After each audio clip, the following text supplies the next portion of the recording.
একটি ছোট পুকুর, চারপাশে সবুজ গাছপালা। পুকুরের জলে পদ্মপাতা ভাসছে। একটি পাখি একটি গাছের ডালে বসে আছে।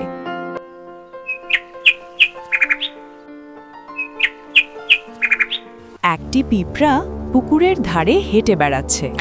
হঠাৎ তার পা পিছলে যায় এবং সে জলে পড়ে যায়। বাঁচাও, বাঁচাও, আমি ডুবে যাচ্ছি, কেউ কি আছো? পাখিটি ডাল থেকে নিচে তাকিয়ে দেখে একটি পিঁপড়া পানিতে পড়ে গেছে। ও, ছোট্ট পিঁপড়াটি জলে পড়ে গেছে, তাড়াতাড়ি কিছু করতে হবে। পাখিটি ঠোঁট দিয়ে একটি ছোট পাতা ছিঁড়ে নিয়ে জলে ফেলে দিল। এই পাতা ধরো পিঁপড়া ভাই, তুমি এইটার উপর উঠে পড়ো। পিঁপড়া সাঁতরে পাতার কাছে যায় এবং পাতার ওপর উঠে পড়ে। উফ, বেঁচে গেলাম। ধন্যবাদ পাখি ভাই, তুমি না থাকলে আমি তো ডুবেই যেতাম। আরে ছোট ভাই, এ তো সামান্য সাহায্য। তুমি নিরাপদে থাকো, এখন শুকনো জায়গায় চলে যাও। আমি তোমার এই উপকার কখনো ভুলব না। যদি কোনোদিন তুমি বিপদে পড়ো তাহলে আমাকে ডেকো। ঠিক আছে, যাও, ভালো থেকো। পিঁপড়া পাতা থেকে নেমে ঘাসের মধ্যে চলে যায়। পাখিও উড়ে চলে গেল।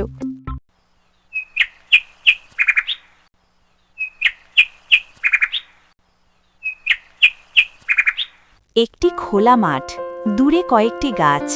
সেই পাখিটি মাঠের মাঝখানের একটি গাছে বসে আছে। পাশের গাছের আড়াল থেকে একজন শিকারী ধীরে ধীরে এগিয়ে আসে।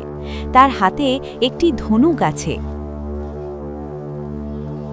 আহা, একটি সুন্দর পাখি। আজই এটাকে ধরব। খুব সাবধানে যেতে হবে, যেন পাখি টের না পায়। পাখিটি ব্যস্ত, শিকারীর দিকে খেয়াল নেই। শিকারীর তীর ধনুক পাখিটির দিকে তাক করালো।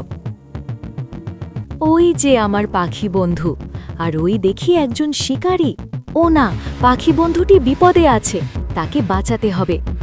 পিঁপড়া দ্রুত দৌড়াতে থাকে শিকারীর পায়ের কাছে। শিকারী যখনই ধনুকটি ছুঁড়ে মারবে, ঠিক তখনই পিঁপড়াটি শিকারীর পায়ে কামড় দিয়ে দিল। কি ব্যথা! মনে হচ্ছে বিষ পিঁপড়ে কামড়েছে। শিকারীর ধনুক হাত থেকে পড়ে যায়। কি ব্যাপার? শিকারী, আমি বিপদে আছি, পালাতে হবে। পাখি দ্রুত উড়ে চলে যায়।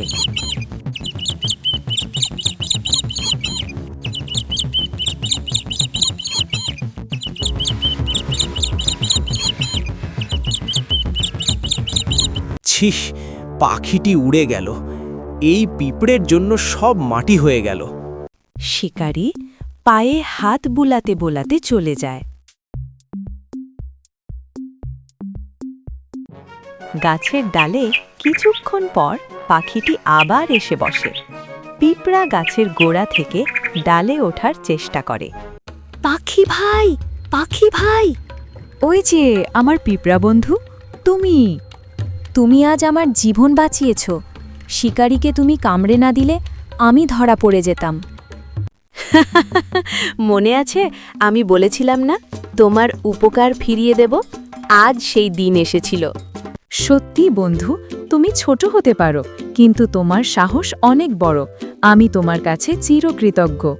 আরে বন্ধুত্ব তো এমনই হয়, একে অপরের পাশে থাকে। চলো, এখন থেকে আমরা সেরা বন্ধু। তুমি যেখানে থাকবে আমি সেখানে উড়ে যাব, আর তুমি আমাকে সব খবর দেবে। অবশ্যই, চলো একসঙ্গে কিছু খাবার খুঁজি।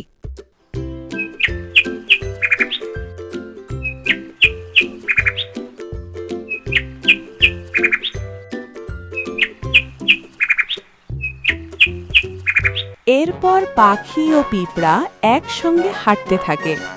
এই গল্প থেকে আমরা শিখি, ছোটরাও বড়র উপকার করতে পারে। বন্ধুত্বের কোনো আকার আকৃতি নেই।